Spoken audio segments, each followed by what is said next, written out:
كان بيصورني وهو بيحضني وقاعد جنبي، وانا كنت ساعتها هرجع مش قادرة، وغصب عني فعلا قدر ياخد مني كل اللي هو عايزه وصورني تصوير كامل. انا اسمي كوثر، انا ارملة ودلوقتي عندي 46 سنة. انا اتجوزت جوزي ده عن حب كبير قوي. احنا كنا من عيلة ارستقراطية، حبينا بعض واعجبنا ببعض واحنا في الجامعة. حبيته بس وانا في الجامعة، وبمجرد ما خلصت جامعتي من هنا انا وهو على طول اتجوزنا، وحياتنا كانت كويسة جدا وهادية جدا ورومانسية، وعمر ما كان فيه اي مشاكل حصلت ما بينا. وعشت عمره كله معاه لحد ما فجأة مات، وبجد ما كانش فيه اي حاجة بينا وبين بعض تخليني افتكر له اي حاجة وحشة. عارفين انتوا الراجل ده اللي بيتمنى لك الرضا ترضي، بيعمل لك كل حاجة علشان خاطرك. ورغم ان ربنا يعني ما اكرمناش باطفال، ان انا كنت دايما بحس ان هو ابني وان هو كل حاجة في حياتي. وانا كمان كان بيحسسني ان انا بنته بجد، وعمره ما اتكلم معايا عن موضوع الخلفة ده. وعلشان كده كان مستحيل الاقي حد يعوضني اي حاجة بعده، ولو حتى احسن راجل في الدنيا. فدلوقتي انا مش شايفة قدامي حد خالص غيره، ورغم ان هو مات وسابني وانا صغيرة، الا ان انا قررت اعيش حياتي كلها على ذكراه واعيش لوحدي، وما فكرش ابدا في فكرة ان انا ارتبط بحد تاني. مستحيل الاقي حد زي حسام الله يرحمه، مستحيل ان انا الاقي حد يحبني ويحتويني ويكون ليا زوج مثالي. علشان كده انا شلت فكرة الجواز والارتباط دي من دماغي تماما. ولان كمان الحمد لله انا من عيلة مادية كويسة جدا، يعني امورنا المادية كويسة، واعتبر يعني كمان من طبقة ارستقراطية. والحمد لله فكرة ان انا اعيش حياتي في بيتي ولوحدي دي كانت فكرة كانوا كلهم متقبلينها وعادي جدا، وياما ناس في عيلتنا عملوا كده. وعلشان كده قررت ان انا مستحيل مستحيل اسيب بيتي اللي انا وحسام عشنا فيه، وكنت بس مكتفية ان انا بس اعيش في كل حتة كان بيني وبينه فيها ذكريات. كل حتة كنا بنروحها سوا مع بعض، يعني قعدت في روتين وما غيرتوش من بعد وفاته. كل الفرق بس ان هو ما كانش بيبقى موجود معايا، لكن كل حاجة كنا بنعملها سوا كنت انا اللي بعملها لوحدي بعد ما هو مات. خصوصا كنا بنحب حاجات كتير قوي نعملها سوا، مثلا زي اي اكلة هو بيحبها انا كنت بعملها لوحدي، وكنت بعملها وكأنه موجود معايا في البيت. وكانت بتيجي عندي البيت ست كده علشان تساعدني شوية في شغل البيت. اما بالنسبة لي انا كنت بشتغل في مكان كويس جدا، والحمد لله كنت بروح شغلي وارجع على بيتي على طول، واقضي طول النهار في ذكريات بيني وبين جوزي الله يرحمه. وعدت السنين كل ده وانا لوحدي، لكن طبعا ما بسلمش من معاكسات الرجالة اللي بتكون حواليا لما بخلص شغل، او حتى في المكان اللي انا ساكنة فيه.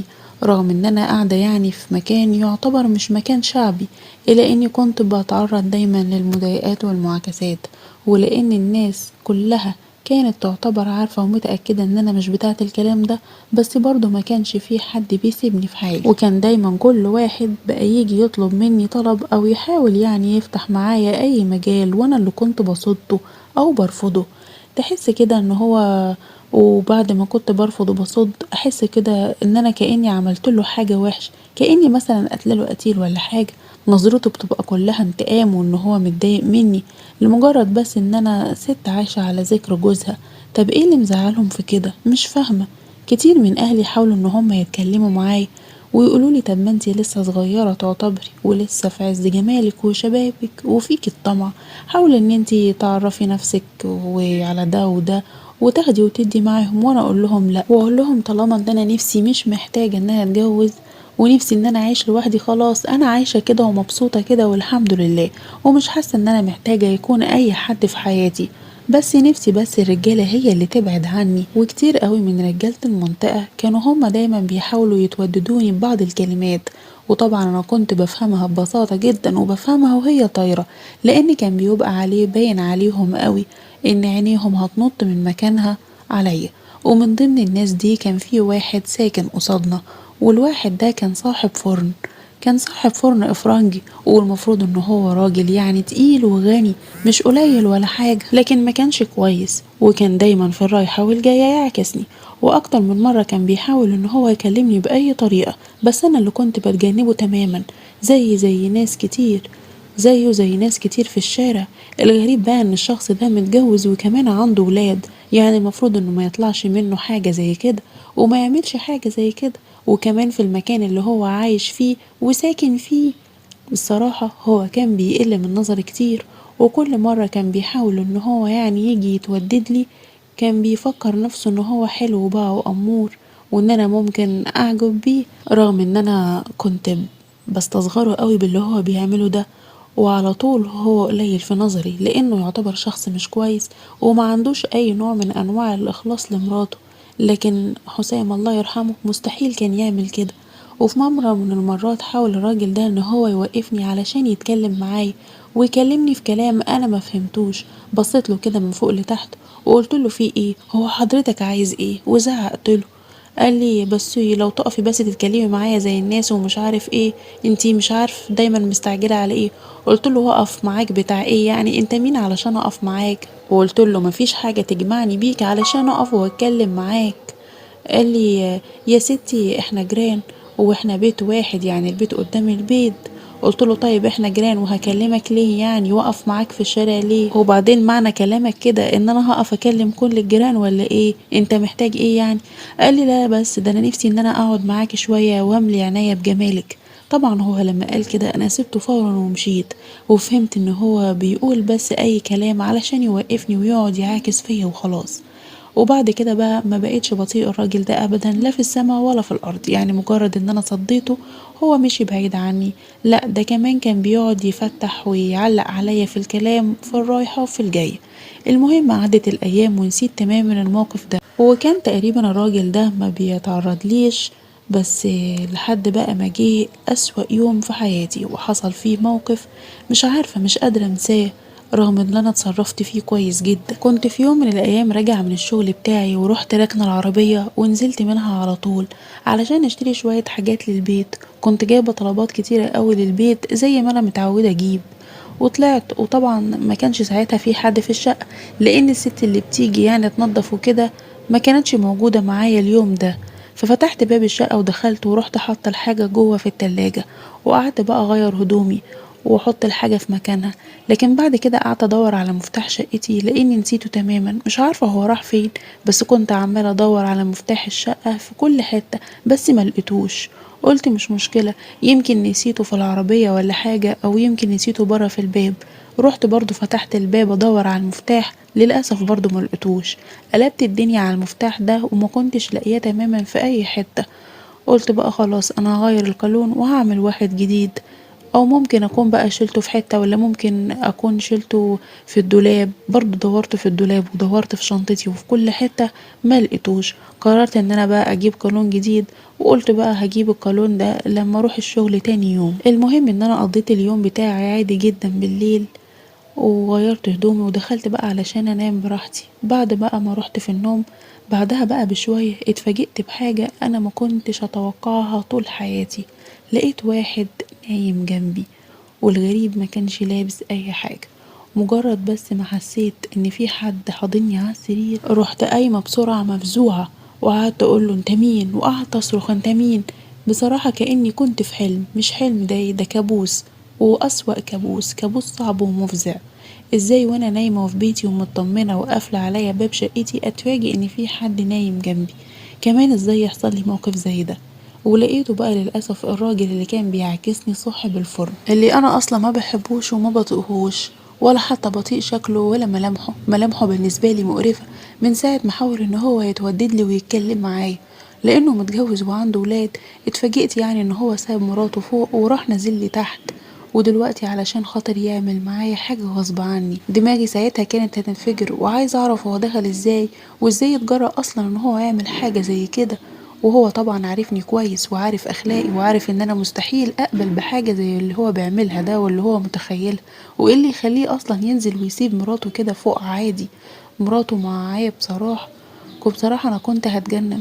وفي عز ما انا عمالة افكر هو ازاي دخل، لقيته ساعتها راح ماسك في ايده سكين وراح ماسكها على رقبتي وبيقول لي بقولك ايه، انا دخلت البيت بالمفتاح اللي انتي نسيتيه في الباب يا شاطرة، انتي ناسية موضوع المفتاح بتاعك ولا ايه؟ بصيت له كده باستغراب وارتبكت وافتكرت فعلا المفتاح. قلت له والله ما كنت مرتباله. انا استغربتك، لقيتك لقيت نسيتي المفتاح وكده، فانا خدته وخليته معايا يا امور، وما كنتش عارف هعمل ايه، بس اهو جاتلي الفكر وربنا ألهمني دلوقتي ان انا انزلك واقرر ان انا اعمل معاك الحاجة دي بمزاجك او غصب عنك. كده كده انا مش هسيبك تعدي من تحت ايديا، ولو ما عملتيش معايا اللي انا عايزه دلوقتي اهي البتاعة دي في ايدي اهي وهخلص عليكي وقت. ساعتها ما بقيتش عارفة اعمل ايه ولا اتصرف ازاي، ورغم ان ربنا الاعلم ان انا مستحيل اقبل بحاجة زي كده، بس انا خفت ساعتها جدا، خصوصا لما زقيته وحاولت ان انا ازعقله واكلمه بصوت عالي.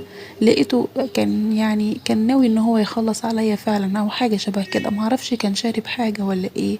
قلت له انت ازاي تعمل كده؟ انت اتجننت؟ هو انت مش عارفني كويس وعارف انا مين واهلي مين؟ انت ازاي اصلا تفكر تعمل حاجة زي كده وتعمل حاجة غصب عني؟ قلت له المفروض اللي انت بتعمله ده تروح لواحدة شبهك او واحدة زيك رخيصة تقبل باللي انت عايزه ده. لقيته ساعتها راح زقني فعلا برقبتي وراح معورني وقال لي انا عايزك انتي، وانتي شايفة نفسك علي، وعلشان كده انا مش هسيبك النهاردة ومش هسيبك غير لما اصورك كمان، وانتي بقى لو اتكلمتي هروح اغزك. طبعا انا خفت واترعبت، رغم اصلا فكرة ان هو يصورني وهو جنبي كده مش كنت قادرة وكنت هرجع. وفعلا بالتهديد قدر اللي هو ياخد اللي عاوزه مني، وللأسف صورني تصوير كامل للعلاقة كان هو عمل معايا اكتر من كده. بصراحة انا كنت بموت وكنت مش حاسة بأي إحساس ولا أي شيء من أنواع الإغراء، بالعكس أنا كنت حاسة إن كل لمسة من إيده على جسمي وكل حركة كأنها سكينة فعلا حقيقة، بس ما قدرتش استحمل السكينة اللي على رقبتي، علشان كده معرفتش اخد اي حق معاه. وبعد ما خلص كان فرحان قوي وشمتان فيا، وقام كده يلبس هدومه وبيقولي ده انتي طلعتي حلوة وجامدة اكتر ما انا كنت متوقع كمان. وراح قايل لي انا مش عارف انتي كنتي مصعبة الدنيا عليا ليه، ما انتي جيتي بمزاجك اهو، بدل التهديدات والحاجات اللي انا بعملها وبدل التصوير كنا هنعمل الموضوع ده بمزاج ورواق بال، وحتى كنتي تتجاوبي معايا شوية. طبعا انا رحت بصاله وانا قرفانة منه وكنت متلجمة، الموقف كان صعب وكنت متضايقة من سلبيتي ان انا سمحت للمقرف ده ان هو يلمسني وخفت منه. وبعد كده بقى لقيته بيقولي الفيديو ده انا مش مصوره علشان حاجة يعني لا سمح الله، لا بس ده انا حبيت بس ان انا اصوره علشان اعرف اجيبك تاني وتالت، لكن انت بقى علشان مش هتعملي نفسك عليا شريف، وطبعا لو جيت اكلمك ولا اقولك اي كلمة عمرك ما هتتجاوبي معايا، لكن بقى الفيديو اللي معايا ده هو اللي هيخليكي تجيلي بنفسك، واكيد انت بقى هتخافي على نفسك وهتعملي للفيديو ده الف حساب. وخصوصا بقى يا ستي ان انا دلوقتي حالا وقدامك اهو هبعته لواحد صاحبي. ساعتها هو لما قال لي هبعته لواحد صاحبي ساعتها كنت هتجنن، قلت له لا ما تبعتش لحد، مش كفايه فضحتي اللي انت عملتها لي دي؟ قال لي لا انا هبعته علشان يعني لو فكرتي ان انت تأذيني ولا تعملي فيا حاجه بقى تعرفي ان في شخص تاني هيبقى معاه الفيديو، وساعتها بقى انت مش هتعرفي تعملي حاجه وهيددك. وساعتها بقى لما هو قال لي كده دماغي بقت هتلف، يعني يا رب مش كفايه الموقف اللي انا فيه وواحد خنزير خد مني حاجه غاليه وغالية عندي قوي كمان، وكمان صورني واتفرج عليا، ده كمان بعت الفيديو لحد لواحد كمان صاحبه علشان يطالبني هو كمان بحاجة زي كده. وبعدين كنت خلاص لما خلص كلامه معايا وهو بيأكد لي وقال لي انا هأكد عليكي في اي وقت بعد كده عايزك تجهزي على طول، ولقيته راح واخد رقم تليفوني ومسيفه عندي عنده على الموبايل علشان يقدر يكلمني، وقال لي بعد كده انا هرن عليكي رنة واحدة، هي رنة واحدة بس الاقيكي مظبطه امورك وتعرفي ان انا هجيلك اليوم ده. وراح رامي مفتاح الشقه في وشي وقال لي اتفضلي المفتاح بتاعك اهو. انا خلاص ما بقتش محتاج المفتاح في حاجه، مش محتاج المفتاح، ما انا خلاص معايا كل حاجه ومعايا الصور بتاعتك. وبرضه لقيته بيهددني وبيقول لي انتي اكيد بقى مش هتحتاجي الصور دي بقى تكون مع الناس في الشارع هنا ولا هنا، ولا تكون منشوره على الفيس ولا رايحه لاهل جوزك الله يرحمه. وساعتها هو لما قال لي كده انا رجعت انهارت من العياط من طريقته في الكلام ومن ضعفي وقلة حيلتي ان انا مش قادرة اعمل اي حاجة قصاد اللي هو عمال يقولهولي. وراح ماشي وسابني وهو بيهددني وبيستحلف لي ان مجرد بس ما هو يرن على الجهاز اجهز له نفسي علشان يعني يعمل معايا اللي انتوا فاهمينه. ما خلاص بقى، هو طالما شاف ان انا سهلة كده ان هو يطلبني بعد كده فاكيد هيطلبني تاني. ومشي وانا حسيت ان الدنيا كلها اسودت في عيني، وعمالة ساعتها افكر اعمل ايه واتصرف ازاي. وافتكرت بقى جوزي الله يرحمه وانهارت وقتها، لان انا ما قدرتش احافظ على نفسي بعده، رغم ان ربنا الاعلم عمري ما قربت من حد ولا عمري سمحت لحد ان هو يتجاوز اي حدود معايا حتى ولو بالكلام. ده حتى انا ما اتجوزتش علشان مفيش حد تاني يلمسني غيره، بس ده للاسف خدني غصب عني. وساعتها قعدت اكلم نفسي واقول هو انا غلطت في ايه؟ انا ما اذنبتش، انا كنت نايمه في بيتي وما عنديش اي فكره عن المجنون ده ولا اللي هو بيعمله ولا اللي هو بيفكر فيه. بس ازاي يعني؟ ازاي ما تربستش على نفسي؟ طيب ازاي نسيت موضوع المفتاح ده؟ ما انا برضو عمر ما كان هيجي في بالي يعني المفتاح ان انا انساه بره، وان في حيوان هنا ممكن يفكر في طريقة زي كده ويستغله بالطريقة الصعبة دي. قعدت اتكلم مع نفسي كتير ومش عارفة بجد اتصرف ازاي، وقعدت اتخيل لو فعلا رن عليا للمرة التانية هل انا فعلا عندي استعداد ان انا اعمل كده؟ لا لا، انا اكيد مش هقدر، وفي نفس الوقت مش عايزة اعرض نفسي لمشاكل والبهدلة. طب اعمل ايه يا رب؟ فكرت بقى في الراجل اللي هو ابعت له الصور بتاعتي والفيديوهات، وقلت يا سلام، طب افرض الراجل ده هو كمان حاول ان هو يبتزني سواء بقى بفلوس او هو كمان يعوز مني يعمل حاجة، ساعتها هعمل ايه؟ والكلب صورني وانا من غير اي حاجة خالص.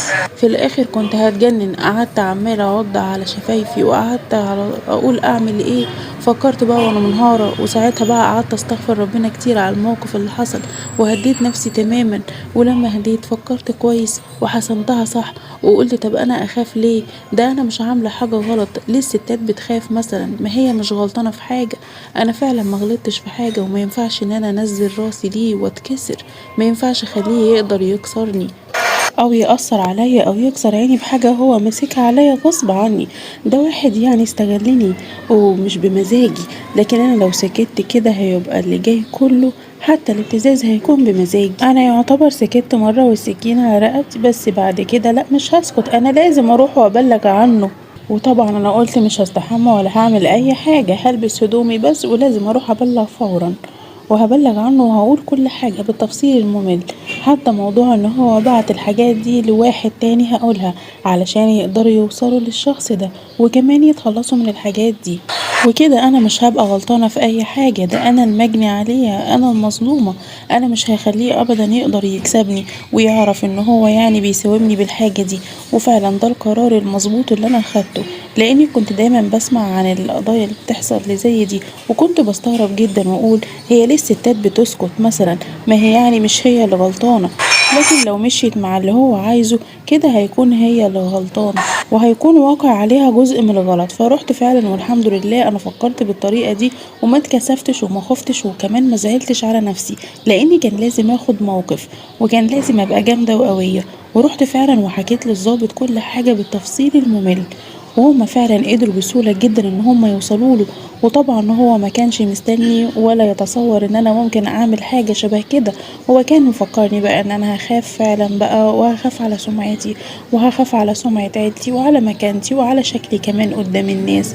بس انا كده حافظت على شكلي ومكانتي جدا قدام الناس، لان هم لما وصلوا له خدوا منه كل الفيديوهات والحاجة كمان، وعرفوا كمان ان هو ما كانش بيبعت الحاجات دي لحد ولا حاجة، ده هو كان بيبعته لنفسه لاكونت تاني يعني، بس كان عايز يخوفني وكان عايز يوصل لي احساس ان في حد تاني عارف الموضوع ده وحد تاني شافني علشان يعني يخوفني. وطبعا مش عايزة اقول لكم المباحث فعلا قبضت عليه واخدت خطوة ناحيته، واتفضح في الدنيا كلها، وكمان اتفضح قدام اهل بيته ومراته، وكمان ولاده عرفوا عنه كل حاجة وعرفوا ان هو شخص مش سوي نفسيا. انا حسيت كده ان انا خلاص شفيت غليلي، وبكده اي حد هيبقى عارف ان انا تعرضت للظلم وان انا مش ست خاطية ولا اقبل على نفسي ان انا اعمل حاجة شبه كده. والحمد لله قدرت ان انا اتخلص منه خلاص تماما ومن الموقف ده، لكن الموقف ده بيفضل يطاردني، وانا دلوقتي بقى بتربس على نفسي 100 ترباس، وبقى المفتاح دايما معايا وفي شنطتي، واول بس ما بيضيع مني بروح عاملة كالونة على طول، وما خليش اي حد يستغلني بالشكل المقرف ده. وعايزة اقول لكم ان انا حسيت بعدها بسعادة مش طبيعية، وحسيت ان انا مرضية، ورغم ان الموقف ما بيروحش من بالي خالص خالص، وفكرة ان هو اللي عمله ده ما بيخرجش خالص. وبحس كمان ان انا في اوقات كده ان انا متعيرية لما بفتكر الموقف بس اللي هو عمله معايا، بس برجع بعدها وبفوق لنفسي واقول ما تزعليش، انت خدتي حقك تالت ومتلت، وربنا سبحانه وتعالى عارف مين الظالم ومين المظلوم، وهو هيتحاكم على جريمته اللي عملها دي، وايا كان هو اللي هياخده ويكفيني. الحمد لله ان هو بس اتحبس علشان يتعلم الادب ويبقى عبرة لغيره. ودي كانت قصتي وحكايتي، ومن هنا قررت ان انا احكيها علشان كل واحدة ست بتتعرض للابتزاز من اي حد تعرف ازاي تتصرف وتتعامل. واعرفي دايما ان انت مش غلطانة في حاجة، يبقى لازم تاخدي حقك وقتها وما تخافيش، وسكوتك على حقك ده هو الغلط بعينه، وفعلا اللي هيخليكي شريكة معاه بالغلط بالظبط، زيك زي الانسان الحقير اللي بيحاول يستغلك. مش بس كده، ده بيحاول يستغل نقاط ضعفك. وبكده نكون وصلت معاكم لنهاية قصتنا النهاردة. لو القصة عجبتكم ما تنسوش تعملوا لايك واشتراك. والقصة طبعا دي للعزة والعبرة، ولكل واحدة تسمعني علشان تتعظ، ولو تعرضت لأي حاجة تبلغ في أسرع وقت.